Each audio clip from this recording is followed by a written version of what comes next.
Yeah, let's just focus on this one. I understand they are relevant, those cases, in terms of your investigations.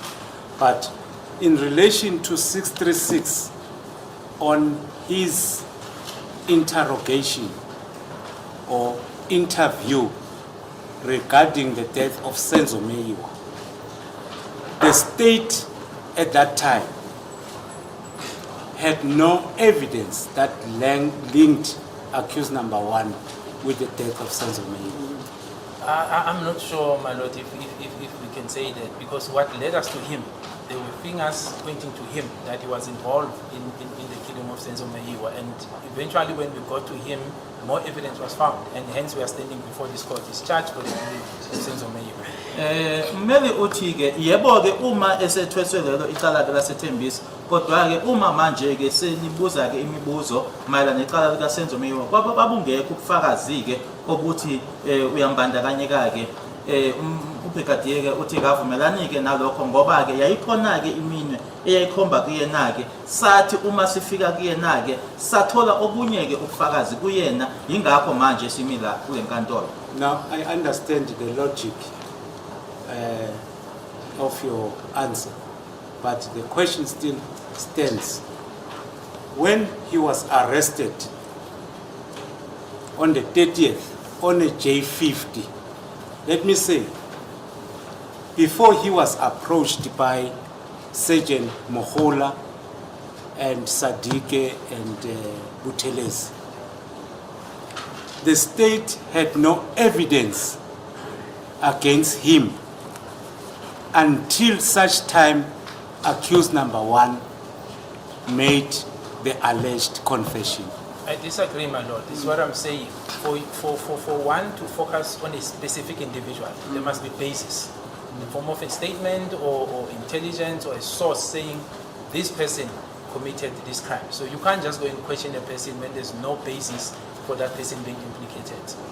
Angivumelani-ke naloko okushoyo ukuthi kwakungekho ubufakazi ngaleso sikhathi-ke kuyena-ke ngoba-ke awungeke nje ukuthi uye emuntwini-ke ube sewukhulumisana naye-ke ungenabo ubufakazi-ke, noma-ke ukhona umuntu nje othe noma sikhona nje isitatimende kodwa ikhona nje into ezokuholela kuloyo muntu leyo.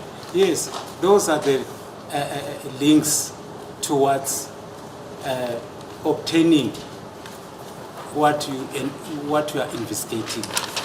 But what I'm saying, the evidence at that time, before his arrest, dependent on the information of the informer.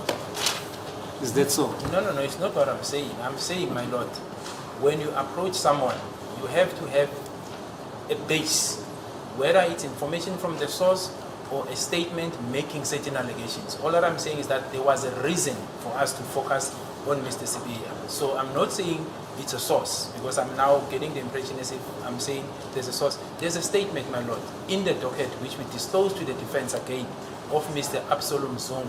It's clearly implicating accused number 1 and number 2 in this matter. And that's what led us to focus on accused number 1 and 2. Angishilo-ke lokho manje sengithola ukuthi umeli ikona-ke manje akushoyo ukuthi-ke ngithi sine-source noma kwakunomuntu owasitshela-ke, kodwa engikushoyo-ke ukuthi kukhona nje okuba khona okukholayo noma i-information oba nayo-ke ezokuholela kuloyo muntu loyo ukuthi uyokhulumisana naye-ke. Futhi-ke ngiyaphinda futhi-ke nanjengoba ngishilo ngaphambili ukuthi nalana-ke kwidokodo sikhona-ke i-statement sakhe u-Absalom Zungu, abameli banolwazi lwaso leso statement leso, yena-ke futhi oshoyo-ke ngokubandakanyeka kwakhe u-accused 1 and 2.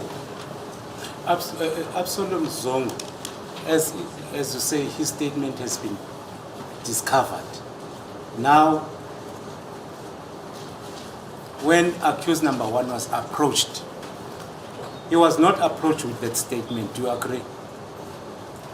My lord, there was a basis. You don't approach suspect and show them the statement that person X. I mean, you'll be compromising witnesses and people's lives. I mean, that's not how investigation is done. I'm simply saying there was a reason, there was a basis. And I'm mentioning this name because we disclosed the statement. If it wasn't disclosed, I was not even going to mention this name. But I'm simply answering counsel to say there was a base as to why we approached accused 1, because in that statement of this particular person, accused 1 and 2 are implicated as being involved specifically in the killing of Senzomeni. Lana kumele uthi manje ke kodwa uma uyakena ke number 1 awuyanga kena uphethe istatement leso sika Zungu uthi awungeke ukwenze lokho uphenyo lenziwa ngaleyo ndlela manje ke usuzobeka impilo yomuntu noma eyabantu engimupheni uye kumsola ophethe istatement uthi ubani nobani bathi ngawe kodwa ke esakwenza ukuthi ke njengoba ngisho ukuthi siye sinaso isizathu esisibangela noma esisiholela ukuthi siye kubona siyokhuluma nabo ngoba amagama abo akhona uyabachaza lapha kulesa statement sakhe yena ke uMr Zungu ekuyisona istatement abameli ababe naso ngaphambi kokuthi icala liqale. All right. The basis for this question is will relate to the voluntariness and the element of the accused being free to make a statement. When Constable or when Sergeant Mohola, after she executed a warrant, ultimately accused number 1 was arrested. The approach was mainly on the execution of the warrant. Are you with me there? Because my question is mainly based on the elements that we need to prove under section 217, freely and voluntarily. So we're dealing, I suppose, are we now on the confession part? Maybe just to understand, No. because Sergeant No, it's part of the confession, it's part of the contestation of the 217(1)(a). Yes. So My question is, let me just rephrase it in order for us to understand. I'm saying, when the J50 was executed on the 30th of May 2020 by Sergeant Mkhula to accuse number 1,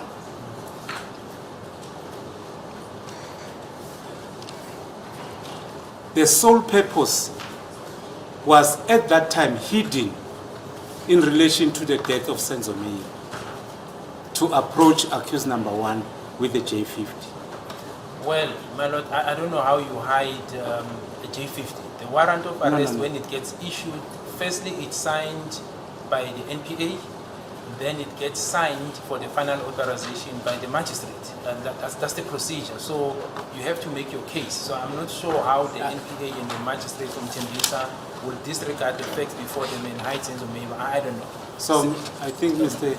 Just to interject, sir, I wanted to, before you can interpret it, I wanted to clarify the question. Yes. I was saying the sole purpose of executing a J50 has been executed by Sergeant Mohola to accuse number 1. That's the purpose of the J50. I'm answering that, my lord. Yes. So first I was... Now I'm saying, when she executed the J warrant, when she, the J50 warrant of arrest, she already had a prior knowledge of how accused number 1 is linked with the death of Senzomeni. That's prior knowledge I'm talking about. Which is not a crime, my lord. So Sergeant Mohola is part of the investigation team.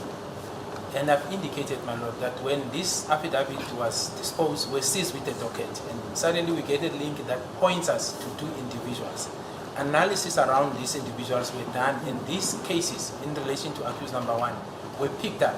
Tembisa case, and it's not the only case. There is phosphorus cases where he was actually tried and finalized with a conviction, my lord. So when he was approached on the Tembisa matter, this was not the only warrant. There was a warrant of arrest insofar as the phosphorus case where he shot a female officer there. I don't mean to defame, I'm just trying to show that this was not the only case. So to say there was a hidden agenda, there was another warrant that was existing, and eventually after arraigning him on the Tembisa matter, the phosphorus matter was then executed, he was tried, finalized with the conviction.